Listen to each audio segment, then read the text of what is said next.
পালাচ্ছি, but পালাতে গিয়েও নাচতে নাচতে ফের জমের কাছে চলে আসাটা বোধহয় ফার্স্ট টাইম দেখলাম। বাই দ্য হেল, তোর ছোটাছুটি শেষ হয়েছে? শেষ হলে চল, আমার তারা আছে। এই প্রথম নিজের চিরচেনা নম্র স্বভাব থেকে বেরিয়ে আসে তে। রাগে চোখে জাংকুকের দিকে তাকিয়ে জাজালো কণ্ঠে বলে, যাবো না আমি আপনার সাথে। আপনার মতো জানোয়ারের সাথে যাওয়ার চাইতে মরে যাওয়া বেশ ভালো। জিহ্বার অতিরিক্ত চলন আর নারীদের লোক দেখানো লজ্জার ভূষণ দুটোতেই আমার অ্যালার্জি আছে, দেখলেই গা চুলকায়। এই যে এখন শুরু হয়ে গেল চুলকানি, তে বরকায়নি। এই লোকের এমন গা চালানো কথাবার্তা আজ নতুন নয়। সে পিছু যেতে যেতে আবারও চেঁচিয়ে উঠল নতুন উত্তর, একদম কাছে আসবেন না আমার, আমি আপনার সাথে কোথাও যাব না। দরকার পড়লে আমি আত্মহত্যা করবো, তবু আপনার মতো নিকৃষ্টের সাথে যাব না। মরবি? তাহলে মরতে যা। কিভাবে মরবি বল? দড়ি এনে দিব গলায় ফাঁস দেওয়ার জন্য, নাকি বিষ এনে দিব? খেয়ে একদম কুটকার মতো 2 হাত লম্বা জিভ বের করে মরবি? এতেও যদি না হয় তাহলে বল, কেরোসিন এনে দেই, সারা গায়ে মেখে আমার সামনে আসবি, ভীষণ আদর করে গায়ে আগুন ধরিয়ে দেব। বল কোন স্টাইলে মরবি? হতবম্বেই বুঝতেই পারল না তার পা দুটো সেই কখন কার্নিশবিহীন ছাদের একদম কিনারায় এসে ঠেকেছে। সে নীরবে কাঁদছে দাঁড়িয়ে। ওদিকে জাংকুক প্রায় নিকটে, হয়তো আর 2 কদম এগোলেই দৌড়ে ফেলবে তাকে, কিন্তু তে তো তার হাতে আসতে চায় না। নিজেকে বাঁচানোর শেষ চেষ্টায় মেয়েটা আরেক কদম পৌঁছাতেই ঘটে গেল আরেক বিপত্তি। এক পা গেল ছাদের বাইরে, ক্ষুদ্রকায় বদনখানি পেছনের দিকে ঝুঁকে পড়তেই একখানা শক্তপোক্ত হাত এসে তক্ষণে চেপে ধরে তের হাতখানা। বিদ্যুতে তৎক্ষণাৎ চোখ দুটো কুঁচকে ফেলেছে ভয়ে। তার অর্ধেকটা দেহ দুর্লমান অবস্থায় শক্ত করে চেপে ধরেছে উপকারীর বাড়িয়ে দেওয়া হাতটা। কিন্তু মেয়ে কি আর জানে এই উপকারীটা কে? জানলে থোড়াই ধরতো তার হাত। এদিকে গম্ভীর মহাশয় এক আকাশ সমান বিরক্তি নিয়ে চেয়ে আছেন ঝুলতে থাকা তের পণে। গলায় অসম্ভব জাজ ঠেলে দিল এক রামদমক। হাত ধরলি কেন? যা গিয়ে মর। এগিয়ে এসেছিলাম তোকে এই বিষতলা থেকে ধাক্কা দিয়ে মেরে ফেলার জন্য, অথচ এখন কিনা আমার হাত ধরে ঝুলছিস। মরতে এসে এত কিসের ভয় রে ডের ব্যাটারি? তে এবার ঠোঁট ভেঙে কাঁদছে, বাঁচার আকুতি জানিয়ে শক্ত করে চেপে ধরছে জাংকুকের হাত। অথচ জাংকুক দেখো, সে বিরক্তি নিয়ে নিজের হাত ছাড়াতে ব্যস্ত। তে কিছুতেই তার হাত ছাড়ছে না বলে মেয়েটার হাত ধরে জাংকুক দিল এক টান। সঙ্গে সঙ্গে ঝুলতে থাকাতে হাতের মুঠোর টান নিয়ে কোনো মতে বেঁচে গেল এ পর্যায়ে। দরফর করতে থাকা বুক পিঞ্জরের উপর হাত রেখে জোরে জোরে নিঃশ্বাস ফেলতেই পেছন থেকে দিয়ে এলো জাংকুকের শক্ত হাতের থাবা। তা গিয়ে চট করে চেপে ধরল তের চুলের গোছা। তে আবারও চোখ মুখ কুঁচকে কুকিয়ে উঠল ব্যথায়। এদিকে জাংকুক তের কানের কাছে নিজের মুখটা নিয়ে দাঁতে দাঁত চেপে বলল, কান খুলে শুনে রাখ বান্দির মেয়ে, তোর মতো যাচ্ছে তাই আন্ডাররেটেড। ডের ব্যাটারির প্রতি বিন্দু মাত্র ইন্টারেস্ট নেই আমার। তোকে নিয়ে যাচ্ছি জাস্ট তোর বাপকে শাস্তি করার জন্য। যতদিন তুই বেঁচে থাকবি তোর বাপও ঠিক ততদিন বেঁচে থাকবে। যেদিন আমার অত্যাচারে অতিষ্ঠ হয়ে তোর দম বন্ধ হবে, সেদিন তোর বাপের বুকের উপর ওঠে তোর বাপের শরীরে অগণিত গুলি ছুড়ব আমি, তারপর তার দূষিত রক্তগুলো দিয়ে পা বেজাবো। তাই তুই মরলেও আমার কিছু যায় আসে না, বাঁচলেও কিছু যায় আসে না। কট তোর বাপের শেষটা আমার হাতেই হবে। And you are nothing to me. Did you hear that? You are nothing but a fucking toy to me. ঠোঁটে ঠোঁট চেপে কান্না আটকানোর প্রয়াসে ব্যস্ততে প্রতিটা কথা যেন তার কানে নয়, সোজা সোজা বুকে এসে বিচ্ছে। এত ঘৃণা নিয়ে কিভাবে বাঁচবে একটা মানুষ? কিভাবে বাঁচবে সে এই লোকের অত্যাচারে? সে মরে গেলে তো তার বাবা না আর ভাবতে পারলো না তে। বাবার কথা মাথায় আসতেই নিজেকে শক্ত রাখার সব রকম চেষ্টায় উপনীত হলো মেয়েটা। মনে মনে প্রতিজ্ঞাবদ্ধ হলো, যাই হয়ে যাক আমি মরবো না। জাংকুকের ইশারায় জাংকুকের পার্সোনাল হেলিকপ্টার নামলো নিচে। হেলিকপ্টারের গায়ে বড় অক্ষরে লেখা, শ্যাডো মনস্টার ওরফে জিয়ন জাংকুক। জাংকুক ভীষণ দাম্ভিকতার সাথে ভিতরে ঢুকলো। পেছনে বেচারিতে পড়লো বিপাকে। এ ক্ষুদ্র জীবনে এর আগে কখনো হেলিকপ্টারে চড়েনি সে, না চড়েছে এরোপ্লেনে। এদিকে হেলিকপ্টারে বসে থাকা জাংকুক আইস করে ফোন গাচ্ছে। তেকে এখনো ভেতরে আসতে না দেখায় সে কেমন বজ্রকণ্ঠে বলল, ভেতরে ঢোকার জন্য আলাদা চাকরানি লাগবে নাকি নবাবের মেয়ে? নবাবের মেয়ের হাতে অফুরন্ত সময় থাকলেও আমার হাতে নেই। সো আর 1 সেকেন্ডের মধ্যে ভেতরে না ঢুকলে এক লাথি মেরে ছাদ থেকে মেরে ফেলে দিব, মাইন্ড ইট। বরকাইতে তৎক্ষণাৎ নিজের বয়ডার সব বলে গিয়ে হেলিকপ্টারে উঠে এলো। জাঙ্কুক তার দিকে দৃষ্টিপাত না করে পাইলটের উদ্দেশ্যে শক্ত গলায় হুকুম ছুড়ে বলে, টেক অফ। হেলিকপ্টার আকাশে উঠতে তের ভয় বেড়ে গেল। তে জাঙ্কুকের দিকে ক্রমশ এগোতে লাগলো। জাঙ্কুক আর চোখে দেখলো তা, বিরক্ত নিয়ে জাজিয়ে উঠলো, কোলে উঠে আসবি নাকি? দেখ চাশমিশ, আমার কিন্তু এই মুহূর্তে এসব করার বিন্দু মাত্র মুড নেই। তে শুনলো কিনা কে জানে, সে কেমন আতঙ্কিত কণ্ঠে অসহায় ন্যায় বলতে লাগলো, আমার ভয় লাগছে, আমি আসলে। পুরোটা শোনার ধৈর্য হয়নি জাঙ্কুকের। তার আগে সে দু কানে গুজলো মোটা হেডফোন। নির্বিকার ভঙ্গিতে পেছনের দিকে গা এলিয়ে দুই চোখ বুঝলো কোনো মতে। তে চুপচাপ বসে রইল চোখ খিচে। সময় পেরোচ্ছে। এক সময় চোখ বুঝে থাকাতে চোখে ঘুম ধরা দিল সত্যি সত্যি। ঘুমন্ত মেয়েটা ডুলডুল অবস্থায় জাঙ্কুকের পায়ের উপর মাথা ঠেকলো। জাঙ্কুক টের পেল বোধ হয়, সঙ্গে সঙ্গে নিচে পা দুটো চাকিয়ে উঠলো বেদক ছেলে। মুহূর্তে ঘুম কেটে গেল তের। হতবুদ্ধির ন্যায় এদিক ওদিক মাথা নাড়িয়ে বলতে লাগলো, কি হয়েছে, কি হয়েছে? জাঙ্কুক কথা বলেনি, কিন্তু রাগি চোখে তাকিয়ে থাকলো তের দিকে। বেচারি তে চুপসে গেল তৎক্ষণাৎ। মাথাটা নুয়ে সরে বসলো বেশ কিছুটা। হেলিকপ্টার এসে থামলো বিশাল বড় এক বাড়ির সামনে। একটু বাড়ি নয়, যেন রাজপ্রাসাদ। নামার সময় বাঁধলো আরেক বিপত্তি। তে নামতে ভয় পাচ্ছে। এমন সময় একটা ছেলে এসে বলল, হাত ধরে নেমে এসো, ভয় নেই, আমি মনস্টারের মতো ভায়োলেন্স ক্রিয়েট করব না। নো থ্যাঙ্কস, আমি একাই নামতে পারবো। তে কোনো উপায় না পেয়ে একাই নামতে গিয়েও বাঁধলো আরেক বিপত্তি। কিছু একটার সাথে পা বেঁধে সামান্য হোঁচট খেলো তে। ছেলেটি তাকে আগলে ধরতে নিলেই কেউ একজন এসে আটকে দিল তার হাত। ফলস্বরূপ পড়ে গেল তে, পেল হাঁটুতে এবং হাতে চোট। ছেলেটি বরকে গিয়ে পাশে তাকায়, দেখতে পায় একজোড়া চোখ কেমন অগ্নি দৃষ্টিতে তাকিয়ে আছে তার পানে। ছেলেটা ঢোক গেল কেমন। আমতা আমতা করে নিজের সাফাই গাইতে গেলেই শোনা গেল জাঙ্কুকের কঠিন কণ্ঠ, আমার পছন্দ কিংবা অপছন্দের যে কোনো কিছুর উপর কারো হস্তক্ষেপ কিংবা দৃষ্টি আমি সহ্য করি না বুকাম, and I think you know that better. বুকাম মাথা নাড়ায় উপনিস। ততক্ষণে তে সামনে থেকে সরে দাঁড়ায় দু কদম। ওইদিকে তে ততক্ষণে উঠে দাঁড়ায়। কিছু বুঝে ওঠার আগেই তার হাতের কোনোই চেপে ধরে জাঙ্কুক। ইস, কোনোইটা বুঝে সিরেই পড়ল। তে মুখ কুঁচকে ব্যথাটা সহ্য করে নেয় কোনো রকম। জাঙ্কুক এবার হাঁটা শুরু করে। সুদর্শন যুবকের হঠাৎ এত রেগে যাওয়ার কারণটা ঠিক বোধগম্য হলো না তের। তে মনে মনে ভাবলো, এই লোক এমন হুটহাট রেগে যায় কেন কে জানে। কালো জগতের মোস্ট পাওয়ারফুল নেম দি শ্যাডো মনস্টার, যার বজ্রকণ্ঠ শুনেছে সবাই, শুনেছে হুঙ্কারও। তবে আজ অব্দি কেউ এক নজর দেখার সুযোগ পায়নি তাকে। যতবার মনস্টার কোথাও বেরিয়েছে ঠিক ততবার সে নিজেকে আড়াল করেছে। কালো মাস্ক, লম্বা হুডি, তার চারপাশে সশস্ত্র বডিগার্ডে থাকলেও তার বাহ্যিক রূপের পরিবর্তন হয়নি কখনো। এই লোকের মুখ না দেখলেও তার সিগনেচার বিশিষ্ট পরিলক্ষিত হওয়া মাত্রই সকলে বুঝতে বাধ্য, এই যে আর কেউ নয়, স্বয়ং মাফিয়া শ্যাডো মনস্টার। মনস্টারের বাম হাতে সর্বদা একখানা কালো টাইটেনিয়ামের তৈরি মোটা ভারী ব্রেসলেট ঝুলে থাকে, যার ভেতরে খোদাই করে লেখা মনস্টার। এই ব্রেসলেট শুধুমাত্র একজনের জন্যই তৈরি করা হয়েছে, যা অন্য সবার জন্য এক প্রকার নিষিদ্ধ বইকি। তাছাড়া যিনি এই ব্রেসলেট শিল্পী ছিলেন তার হাত দুটো তো কেটে ফেলা হয়েছে।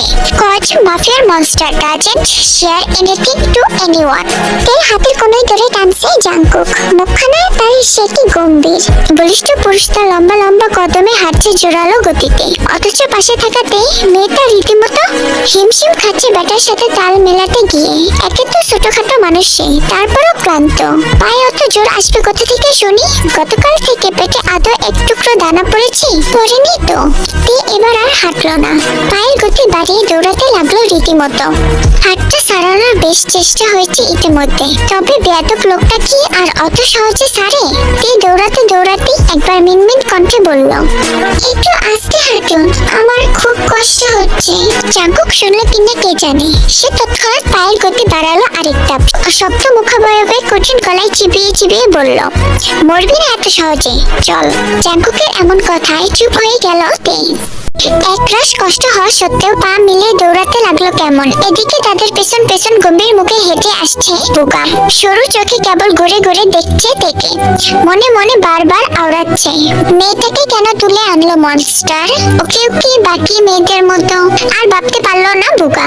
নিজের নরম সরম মনটাকে এক দফা বোঝাতে লাগলো, এ পর্যন্ত বাদ বাকি মেয়েদের সাথে যা হয়েছে এই নতুন মেয়েটার সাথেও তো তাই হবে, এই তো জানা কথাই। কেন এলে এখানে? কি এমন অসহায়ত্ব ছিল তোমার, যার দরুন এই জেলখানায় এসে উঠলে? এর চেয়ে কয়েক গুণ ভালো হতো যদি তুমি নিজেই মরে যেতে। মধ্যবয়সী মহিলার রহস্যময় কথায় হতবাক তে এক মুহূর্তের জন্য নিজের সকল ব্যথা ভুলে গিয়ে সন্দেহাকুল কণ্ঠে জিজ্ঞেস করলো, কি বলছেন আপনি? জেলখানা মানে? জেলখানাই তো, যেখানে আমরা সবাই কয়েদি।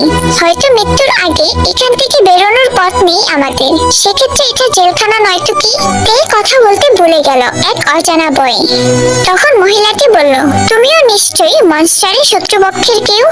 তে আশ্চর্য বনে গেল এবার, উনি কি করে জানলেন তার বিষয়ে? তেকে অবাক হতে দেখে মহিলাটি বলল, হয়তো ভাবছো আমি কিভাবে জানলাম, তাই না? আসলে এই জেলখানাতে কেবল মনস্টারের শত্রুপক্ষের দুর্বলতাগুলোই আসে, কারণ এখানে জনসাধারণের প্রবেশ একদম নিষিদ্ধ। হটেবার শোনো মেয়ে, প্রস্তুত হও, সে আর কিছুক্ষণের মধ্যেই চলে আসবে। কে আসবে? কে আবার? মনস্টার?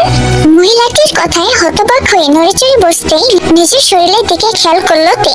নিজের অদ্য উন্মুক্ত দেহখানা ডাকতে ডাকতে ইতস্ত সুরে বলল, আমার কাপড় কোথায়? এগুলো কে পরালো আমায়? আমি পরিয়েছি। কেন? কারণ আজ রাতটা তোমার জন্য দীর্ঘ হতে চলেছে। মনস্টার আসবে তোমার কাছে পৈশাচিক রূপ দেখাতে। জিন থেকে সান্ত্বনা দিতে নিয়েও থেমে গেল। কি দরকার? সান্ত্বনা দিলেই কি আর রাক্ষসটা ছেড়ে দিবে তাকে? জিন নিজেকে শক্ত রাখলো কোনো মতে। চলে যাওয়ার উদ্দেশ্যে পা বাড়িয়ে হঠাৎ থামলো কেন যেন। আচমকা পিছনে ফিরে তেকে উদ্দেশ্য করে বলল, পারলে মরে যাও মেয়ে, তাও ওই মনস্টারের হাতে পড়তে যেও না। ও কিন্তু চোখের পলকে জাহান্নাম দেখিয়ে আনবে। কথাটা বলে আর এক মুহূর্তে দাঁড়ালেন না জিন, তৎক্ষণাৎ চলে গেলেন দ্রুত কদমে। এদিকে বিচলিত তে নিজেকে নিয়ে বড্ড চিন্তায় পড়লো যেন। এবার কি করে সে বাঁচাবে নিজেকে ওই রাক্ষসের হাত থেকে? তে এদিক ওদিক তাকিয়ে কিছু একটা খুঁজতে লাগলো। তার অবচেতন মস্তিষ্ক বারবার বলছে, তুমি যেটা ভাবছো তা একেবারে ভুল, অন্যায়। কিন্তু অবোধ মনটা তার বলছে অন্য কথা। তারা যদি কথা বলতে জানতো তাহলে হয়তো বলতো, মরে যা তে, মরে যা। একটা শয়তানের হাতে নিজেকে এত সহজে বিলিয়ে দিস না। সম্ভব না, ওই শয়তানের কাছে নিজেকে বিলিয়ে দেওয়া সম্ভব না। আমি থাকবো না, আমি মরেই যাব। হ্যাঁ, আমি তাই করব। অবশেষে মস্তিষ্ক পরাজিত হলো মনের জোরের কাছে। তে কাঁদতে কাঁদতে বলল, আই এম সরি আব্বু, আই এম সরি। আমি নিজের গায়ে কোনো কলঙ্ক নিয়ে বেঁচে থাকতে পারবো না। কাপড়টা আরেকটু উঁচু করে বাঁধ আর গলায় আরো দুটো গিট দে, না হলে জোলার সময় পড়ে যাবি তো। মানুষ ছোট হলেও তোর ওজন কিন্তু কম না। হতবাক তে তক্ষুনি গাড় গড়িয়ে তাকাই দরজার দিকে, যেখানে বাবলেশহীন ভঙ্গিতে দাঁড়িয়ে আছে জাংকুক। চোখে মুখে তার বিন্দু মাত্র উদ্বেগ নেই। সে উল্টো মেয়েটাকে কেমন তারা দেখিয়ে বলল, কি রে, ঝুলতে গিয়েও থেমে গেলি কেন? যা তাড়াতাড়ি গলায় ফাঁস দে। তুই আজকে মরলে কালকেই তোর বাপকে গিয়ে টুকরো টুকরো করে আসবো। নে এবার তাড়াতাড়ি মর। আমার লিভিং রুমের ফ্রিজগুলো ক্ষুধায় চুপচুপ করছে। গাটে গলা ঢুকিয়ে রাখা তে হতভম্বিকতায় আর নড়তে পারল না অব্দি। এই লোক কি মানুষ? এর মাঝে কি মনুষ্যত্বের এক দানা সেচে ফোটাও নেই? কেউ এভাবে মরতে চাওয়া মানুষকে এনকারেজ করে? তারপরও কিসব ভয়ঙ্কর কথাবার্তা বলছে। তার মাছগুলো নাকি ক্ষুধায় চুপচুপ করছে। বাবা যায়, ঠিক কতটা ভয়ঙ্কর হলে একটা মানুষ এমন ভয়াবহ কথা এতটা শান্তভাবে বলতে পারে? এই বয়াত রোগ দিল কেমন? ফোপাতে ফোপাতে নিচু স্বরে বোকার মতো জিজ্ঞেস করলো, আপনার ফিশগুলো ক্ষুধায় চুপচুপ করছে কেন? গম্ভীর পুরুষ বাঁকা হেসে বলল, তোকে খাবে বলে। নিঃশ্বাস ফেলতে ভুলে গেল তে। দমটা বুঝে ফাঁস না দিতেই আটকে গেল গলার কাছে। চোখ দুটো যেন সিটকে বেরিয়ে আসবে কোটর ছেড়ে। সম্পূর্ণ বদনখানি কাঁপছে তার। বোকা মেয়েটা ফাঁস দেওয়ার কথা বেমালুম ভুলে গেল। তার মাথায় এবার চলছে অন্য কথা। মৃত্যুর পর তার দেহটা কিনা ওই মাছগুলো খেয়ে ফেলবে, তাহলে তার পরিবার তাকে শেষ দেখাটুকু দেখতে পারবে না। তে নিজ নিজ ভাবনায় নিমগ্ন। এদিকে জাঙ্কুক যে ইতিমধ্যেই তার অতি নিকটে এসে দাঁড়িয়েছে তা হয়তো বিন্দুমাত্র টের পায়নি তে। তৎক্ষণাৎ গান বাঁধা গলায় ঝুলে পড়তে চাইলেই জাঙ্কুক মেয়েটার কোমর শক্ত করে চেপে ধরে। তে এবার ঝুলছে ঠিকই, তবে ফাঁস দিয়ে নয়, বরং জাঙ্কুক নামক বলিষ্ঠ পুরুষের হাতের শক্ত বাঁধনে। তে কেমন মুচড়াচ্ছে এ পর্যায়ে, দু হাতে জাঙ্কুকের বুক বরাবর ঠেলতে ঠেলতে বলছে, ছাড়ো না আমায়, নিচে নামান বলছি। এত তাড়াতাড়ি মরে গেলে কিভাবে হবে বান্দির মেয়ে? তোর গায়ে এখনো টেক বসেছে কি আমার নামে? বসেনি তো, আগে তোকে নিজে রক্ষিতা বানাই, তোর ওপর করা অত্যাচারগুলো তোর বাপকে দেখাই, তারপর না তোকে মরতে দিব। কান খুলে শুনে রাখ জানোয়ারের বাচ্চা, তোকে এখানে আদর করে লুতুপুতু করার জন্য আনেনি, এখানে এনেছি তোকে টর্চার করার জন্য। তোর বাপকে জীবন্ত রেখেও রোজ একটু একটু করে মারতে। তুই আমার পাতা ডাবার চালের একমাত্র মুখ্য গুটি, যে নড়লেও আমার আদেশে নড়বে, সরলেও আমার আদেশে সরবে। তোর বাপকে না মেরে তোকে এত তাড়াতাড়ি মরতে দিচ্ছি না জানোয়ারের বাচ্চা। আগে তোর বাপকে মারবো, তারপর পুরো কিম পরিবারকে, তারপর তোকে সবার শেষে একটু একটু করে মারবো, তাও মারবই। কথাগুলো বলেই তেকে সজোরে একটা চড় মারে। তে ব্যথায় চিৎকার করে ওঠে। এদিকে জাঙ্কুকের চোখ মুখে এক অদ্ভুত শান্তি, মেয়েটার কান্নাগুলো যেন বেশ স্বস্তি দিচ্ছে তাকে। সে আরেকটা থাপ্পড় মারে তের গালে, তারপর গর্জে উঠে বলল, চিৎকার কর, গলা ফাটিয়ে চিৎকার কর, ডাক তোর বাপকে, ডাক জানোয়ারের বাচ্চা। প্লিজ আমায় ছেড়ে দিন, ব্যথায় কলিজা ফেটে যাচ্ছে আমার, আমি সত্যি মারা যাচ্ছি ব্যথায়। প্লিজ আমায় হাত, প্লিজ প্লিজ আপনার হাতটা সরান প্লিজ। আমায় ছেড়েছিল তোর বাপ, ছেড়েছিল আমার মাকে, তাহলে আমি কেন ছাড়বো তোকে? কেন ছাড়বো তোর মতো জানোয়ারের বাচ্চার মেয়েকে? আচমকাই মেয়েটাকে ছুঁড়ে ফেললো মেঝেতে, তারপর নিচের কোমর থেকে বেল্টটা খুলে আনলো একটানে। মেঝেতে পড়ে আছে তে, কাঁদছে মুখ লুকিয়ে। এদিকে জাঙ্কুক নিজের হাতে ধীরে ধীরে বেল্টের একাংশ পেঁচাচ্ছে। তে তখন রয়ে শুয়ে চোখ তুলে তাকায় জাঙ্কুকের দিকে। জাঙ্কুক যেই না বেল্টটা উঠিয়ে ওর গায়ে এক গাঁট বসাতে যাবে, অমনি তে চিৎকার দিয়ে উঠে বলে, মা, মামা, মা গো, মরে যাচ্ছি আমি, মা, আমি মরে যাচ্ছি, আল্লাহ, ও আল্লাহ, মাবুদ, বাঁচাও মাবুদ। থমকাই জাঙ্কুক, হাতটা তার থেমে গেল হুট করে। মস্তিষ্ক কাজ করা বন্ধ করে দিল এক মুহূর্তের জন্য। এতক্ষণ রেবেলের চোখ জ্বলতে থাকা আগুনটা কেমন নিভে গেল ধপ করে। শব্দ মুখবয়ে পরিবর্তন ঘটলো সামান্য, তাও হয়তো অল্প কিছুক্ষণের জন্য। জাঙ্কুক কিছুক্ষণ চুপ করে তাকিয়ে রইল তের দিকে। মেয়েটা সারা শরীর কাঁপছে ক্ষণে ক্ষণে। টকটকে ফর্সা গায়ে লাল রাঙা পাতলা গাউনটা যেন বেশ ফুটেছে। গাউনের এক পাশ দিয়ে এখনো বেরিয়ে আছে মেয়েটার ডান পায়ের উরু। হঠাৎ করে জাঙ্কুক তার গায়ে শার্টটা খুলতে লাগলো, তারপর শার্টটা ছুঁড়ে ফেললো তের দিকে। গমগমে গলায় আদেশ ছুড়ল, গাডাক। কথাটা শোনা মাত্রই হকচকিয়ে তাকাইতে এক মুহূর্ত কান্না ভুলে গিয়ে হা করে তাকিয়ে রয় কেমন নোংরা মেয়েদের মতো। প্রথম রাতেই বালসাল পরে সিডুস করার স্বভাব পেয়েছিস কোথা থেকে? নোংরা মেয়ে ছেলে কোথাকার, এক্ষুনি শরীর ডাক, নয়তো গায়ে আগুন ধরিয়ে দেব তোর। হতভম্বতে প্রতিক্রিয়া দেখাতে বলে গেল যেন। সে তো ইচ্ছে করে এ কাপড় পরেনি, না তো এর আগে কোনোদিন পরেছে, তাকে তো জিন এসব পরিয়েছে। তুই যখন নিজ ভাবনায় নিমগ্ন, তখনই জাঙ্কুক আবার বলে উঠল, আর এক সেকেন্ডের মধ্যে গা না ডাকলে আই সোয়ার আমি তোকে বেসমেন্টের পুলে ফেলে দিয়ে আসবো। নিজের শরীর ডাকতে ব্যস্ততে মাথা নুয়ে আরেকবার ফোপাতেই শোনা গেল জাঙ্কুকের হুঙ্কার, মুখ ডাকবে কে? তোর বাপ এসে। ফোপাতে থাকাতে এবারও বেকুবের ন্যায় চোখ তুললো ওপরে। মুখ ডাকবে বলতে শার্ট দিয়ে কি আর মুখ ডাকা যায়? জাঙ্কুক আবারও তের গালে সজোরে একটা থাপ্পড় মারলো। তের তো এখন মনে হচ্ছে তার এই গাল গাল নয়, যেন একটা সরকারি জায়গা, যা জাঙ্কুক যখন তখন বাজিয়েই চলেছে। এই ইডিয়েটের বাচ্চা, তোর ভাবনা শেষ হলে চোখ বন্ধ কর।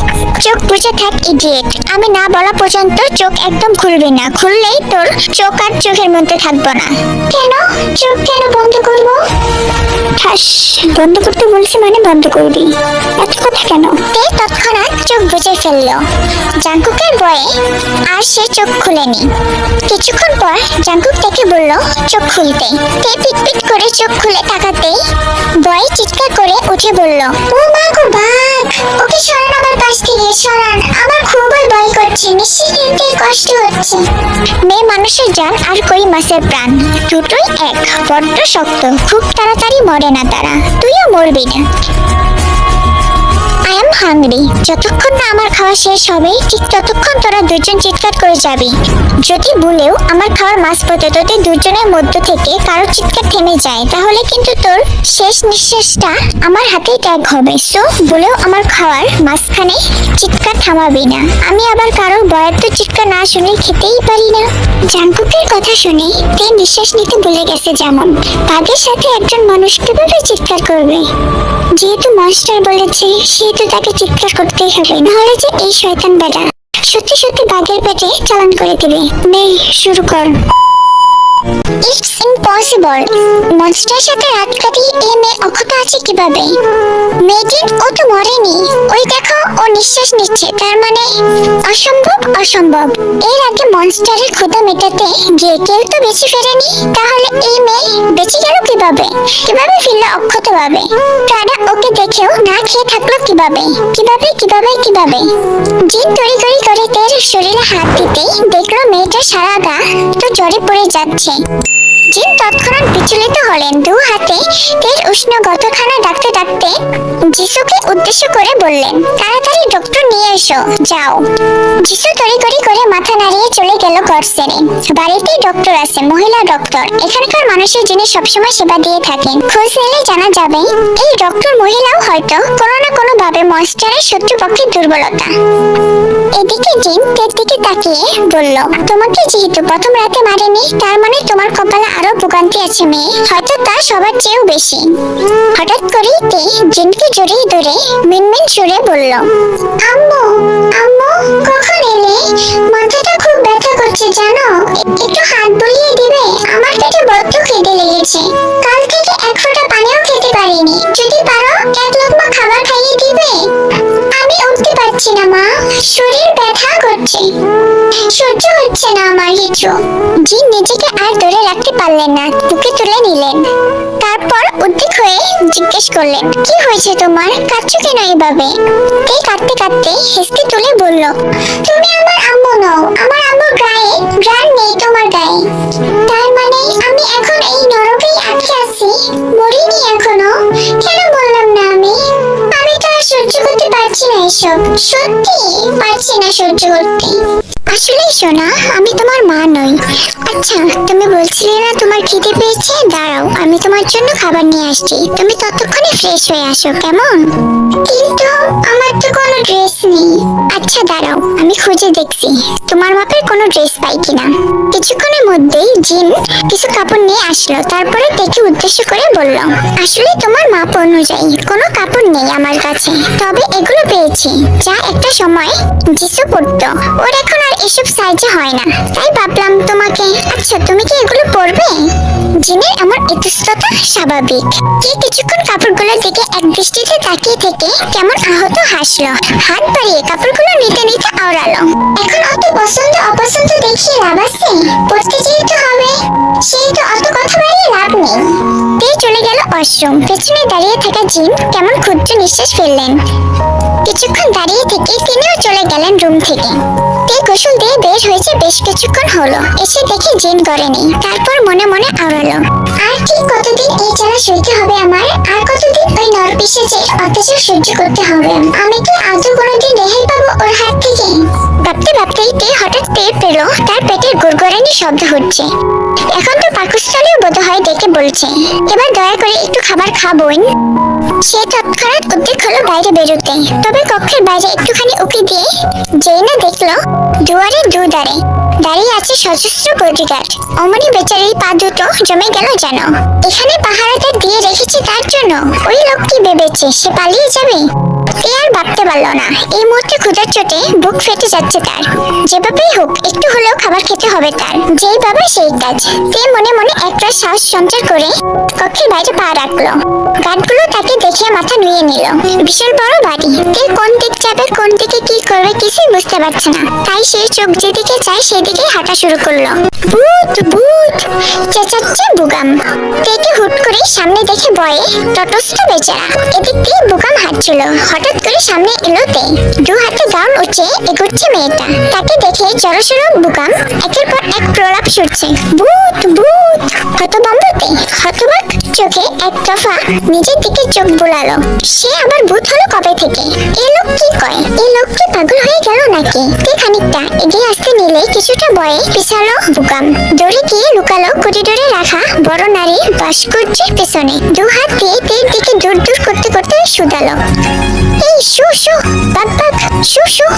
তে এবার বিরক্ত মেজাজ দেখে আওড়ালো, কিসব যাতা বলছেন আপনি? আমি ভূত হতে যাবো কেন? সারা রাত চিৎকার করতে থাকায় গলা ভেঙেছে তের। কণ্ঠ শোনাচ্ছে ইঁদুরের চিকচিকের মতো। সেই কণ্ঠকে ভূতের কণ্ঠ ভেবে আরেক দফা ভয়ে চেঁচিয়ে উঠলো বুকাম। দুই হাত জোর করে বলতে লাগলো, হে আল্লাহ, হে মোর খোদা, রক্ষা করো আমাকে। অল্প বয়সে মরে যাওয়া মেয়েদের অতৃপ্ত আত্মা থেকে রক্ষা করো আমার মতো হ্যান্ডসামকে। এখনো তো আমার বিয়েও হলো না। কে হাসবে নাকি কাঁদবে কে জানে। বুকামের অমন বেককলি কথাবার্তায় না হেসে থাকাটাও বড় ভাবনার বিষয়। তে কিছুটা এগিয়ে এলো, হালকা হেসে বলল, দেখুন তুমি ভূত নই। বুকাম বোধ হয় একটু আধটু বিশ্বাস করলো, তারপর বলল, তুমি মরনি কালকে রাতে? তে এবার রাত দেখিয়ে বলল, কেন মরতে যাবো শুনি? বুকাম এবার বেশ সিরিয়াস। মেয়েটার কথা শুনে মনে হচ্ছে সত্যিই বেঁচে আছে। তার মানে মনস্টার তাকে মারেনি। কিন্তু কেন?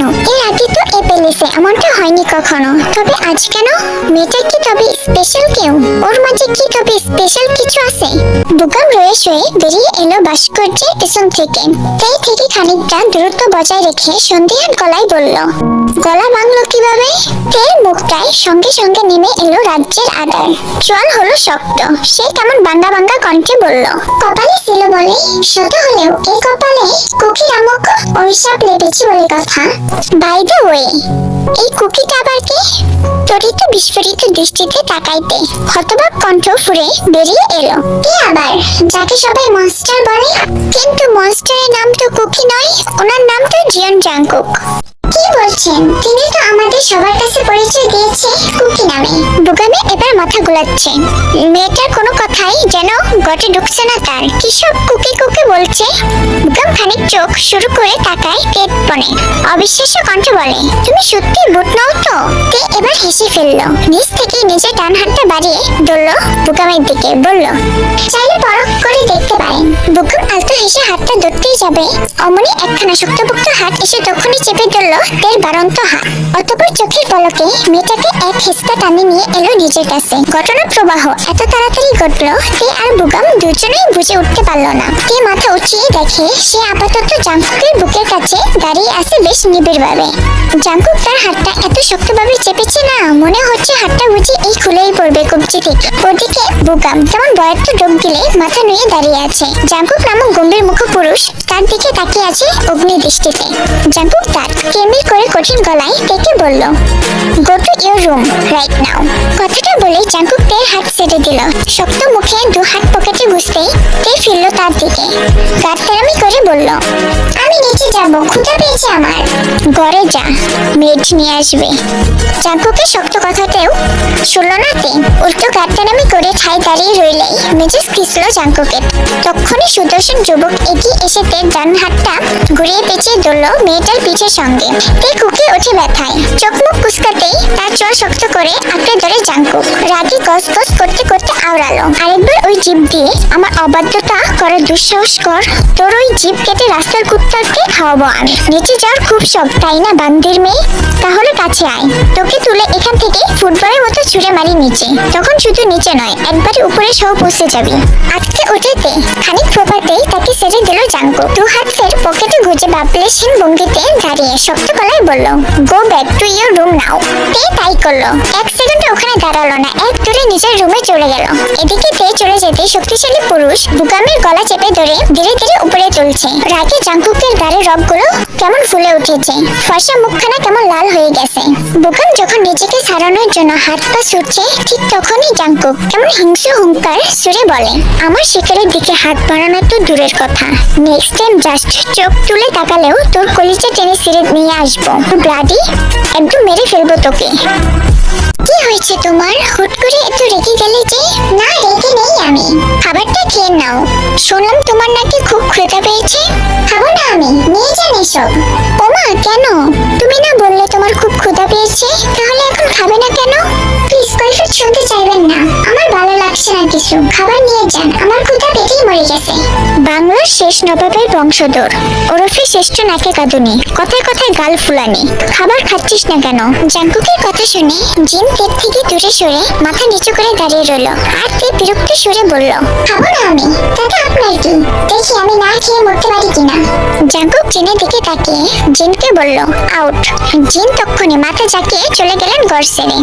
জাঙ্কুক তখন এগিয়ে এসে দাঁড়ালো তের মুখোমুখি। তে এখনো মুখ ঘুরিয়ে রেখেছে।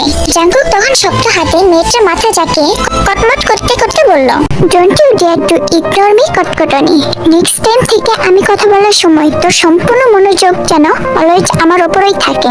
আদারওয়াইজ তোর ওই ছোট্ট কান দুটো কিন্তু সারা জীবনের জন্য কথা শোনা বন্ধ করে দিব। তে নাক টানলো সামান্য। চোখ দুটো তার এখনো কুচকে থাকায় জাঙ্কুক তুললো আরেক গর্জন, চোখ খুল বেয়াদবের বাচ্চা। তখনই সপ্তদশী নিজের সলসল চোখ জোড়া খুললো। মুহূর্তে থমকালো চারপাশ। তের ছোট্ট মুখখানার বেশ নিকটে সুদর্শনী যুবকের মুখ। তে তাকিয়ে আছে জাঙ্কুক নামক সুদর্শন যুবকের দিকে। জাঙ্কুক বাঁকা হাসলো, পর মুহূর্তে সেই হাসি গায়েব হয়ে গেল কোথায় যেন। তে চোখে চোখ রেখে জাজালো কণ্ঠে বলল, I know I am too handsome, তাই বলে এভাবে চোখ দিয়ে গিলে খেতে হবে আমায়? এর আগে কখনো সুন্দর পুরুষ দেখিসনি নির্লজ্জ মেয়ে ছেলে? সি সি, কিভাবে হা করে তাকিয়ে আছে। যা এক গ্লাস পানিতে ডুবে মর যা। তে বুঝি নিজের কানটা নিজেই লজ্জিত এবার। তক্ষুনি নয়ন নামালো নিচে ভীষণ অস্বস্তিতে। নড়চড় করতেই তার চুলগুলোয় আরেকবার টান বসায় জাঙ্কুক। জাঙ্কুক তের দিকে কটমটিয়ে তাকিয়ে দাঁত খিচে হিসিয়ে বলে, না খেয়ে কেউ মরে না বান্দির মেয়ে, মানুষ মরে যন্ত্রণায়, একাকিত্বে এবং কষ্টে। তোকে আমি সবগুলো দেব, জাস্ট একটু সময় নিয়ে রয়ে শোয়ে, কিন্তু দিবই। তে ডোক দিল সামান্য। এমন মোটা মোটা কথা কোনো কালেই ঘটে ঢুকে না তার, আজও ঢুকলো না বইকে। সে কেমন অবদের ন্যায় তাকিয়ে থাকতেই জাঙ্কুক তাকে ছেড়ে দিল। কাঠ কাঠ কণ্ঠে আদেশ ছুড়ল, এক্ষুনি খাবার খাবি। না খাবো না। ঠাস। কথাটা শেষ করতে না করতেই তের গালে সজোরে আরেকটা থাপ্পড় বসালো জাঙ্কুক। তে কান্না শুরুর কণ্ঠে জাঙ্কুককে বলল, এভাবে যখন তখন না মেরে আপনি আমায় একবারে মেরে ফেলুন তো। তাও। বাকি কথা শেষ হওয়ার পূর্বেই জাঙ্কুক তের আরেক গালেও থাপ্পড় বসালো। তে এবার বেয়া বেয়া করে কেঁদে ওঠে। দুগালে হাত চেপে ভীষণ কষ্ট নিয়ে আচমকা চেঁচিয়ে বলে ওঠে, কথায় কথায় গায়ে হাত তুলেন কেন আপনি? গলার স্বর নামিয়ে কথা বল বান্দির মেয়ে। তের শরীর জ্বলছে রাগে, গাল জ্বলছে থাপ্পড়ের রেশে। তবুও মেয়েটার সে কি তেজ। সে আবারও অবাধ্যতা দেখিয়ে বলে, বলবো না, কি করবেন? একদম কাঁচা খেয়ে ফেলবো, আই রিপিট, একদম কাঁচা। যদিও আমি এ পর্যন্ত হিউম্যান মিট ট্রাই করিনি, বাট তোর বাড়াবাড়ি বেড়ে গেলে আমি না হয় শুরুটা তোকে দিয়েই করবো। লাস্ট বার বলছি, খাবি কিনা বল। নিঃশ্বাস ফেলছে ঘন ঘন। উত্তর দেবার পরিস্থিতি নেই সে। জাঙ্কুক ধরে নিল মেয়েটা বোধহয় আবারও অবাধ্যতা করছে তার। তাই তো সে কেমন এক হাত উঁচিয়ে গা ডলতে ডলতে মেজাজ খিচে বলল, ফাইন, খেতে হবে না তোর।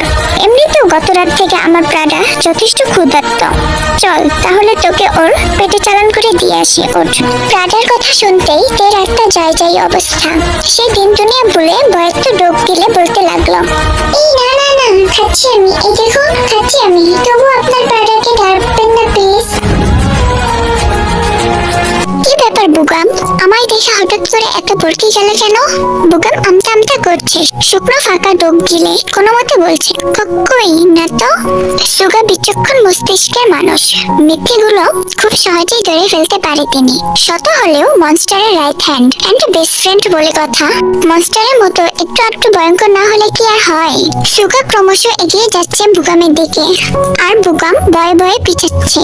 কি লুকাচ্ছ? বিশ্বাস করুন সুগা, আমি কিচ্ছু লুকাচ্ছি না। যদি কিছু নাই করো তাহলে তোমার মুখটা এমন জ্বরের মতো কাচুমাচু করেছো কেন? আসলে সুগা, আমি ভুল করে মনস্টারের কি করেছো মনস্টারের? না মানে বলছিলাম কি, আমি ভুল করে মনস্টারের নিষিদ্ধ জিনিসের দিকে তাকিয়েছি, তাই এভাবে কাচুমাচু করছিলাম। বিশ্বাস করুন সুগা, আমি এমনটা ইচ্ছে করে করতে চাইনি। নিষিদ্ধ জিনিস বলতে বুকা মাথা নোয়ায় জড়সড়তা ধরে রয়ে রয়ে জবাব দেয়, প্যালেসের দোতলায় দিকে তাকাবেন না সুগা, সেখানে আপাতত মনস্টারে নিষিদ্ধ জিনিস আছে। সুগার এখন রাগ হচ্ছে, ছেলেটা এমন কথা ঘুরাচ্ছে কেন? রাগে দাঁতে দাঁত খিচে জিজ্ঞেস করলো, সোজা সাপটা উত্তর দাও, এই নিষিদ্ধ জিনিসটা কি? বুকা মা চুপ করে থাকলো না, তক্ষুনি গড়গড়িয়ে বলে দিল সবটা শুনে সুগার যেন আকাশ থেকে পড়লো। তার চোখ মুখে একরাশ হতবাকটা লেপটে গিয়েছে ইতিমধ্যে, তার ঠোঁটে ফাঁক হয়ে অস্ফুটে সে বিড়বিড়িয়ে বলল, বাংলাদেশ থেকে মেয়ে এনেছে? সিরিয়াসলি? সাউথ কোরিয়ায় কি মেয়ের অভাব পড়েছে যে বাংলাদেশ থেকে মেয়ে আনতে হবে? বেচারা বুগাম মনস্টারের ভয়ে এখানে ওখানে লুকে আছে, তবে মনস্টারের বাড়িতে থেকে তারই চোখ ফাঁকি দেওয়া কি এতই সহজ? বুগাম ধরা পড়ে যাওয়ায় কেমন কাচুমুচু মুখ নিয়ে এগিয়ে এলো, মাথাটা নুয়ে রেখে ভয়ার্ত কণ্ঠে বলল, জি মনস্টার। জাঙ্কুকের চোখ নেমেছে বুগামের উপর, অতঃপর শান্ত অথচ ভয়ানক কণ্ঠে শুধালো, খেয়াল রাখবি আমার অপছন্দের জিনিসের আশেপাশে যেন একটা মাছিও বনবন না করে, আর ভুল ক্রমেও যদি এই মাছি তুই হয়ে যাস তাহলে নো প্রবলেম, ফিরে এসে তোকে আমার হাঙ্গরদের খাবার বানাবো। Hope you got my point. বুগাম পুরো শরীর জুড়ে চমকার বয়ে গেল বুগামের, গলায় নামলো অনাকাঙ্ক্ষিত শুষ্কতা। বেচারা মুখ ফুটে বলতে অব্দি পারলো না কিছু, শুধু মাথা নাড়ালো উপর নিচ।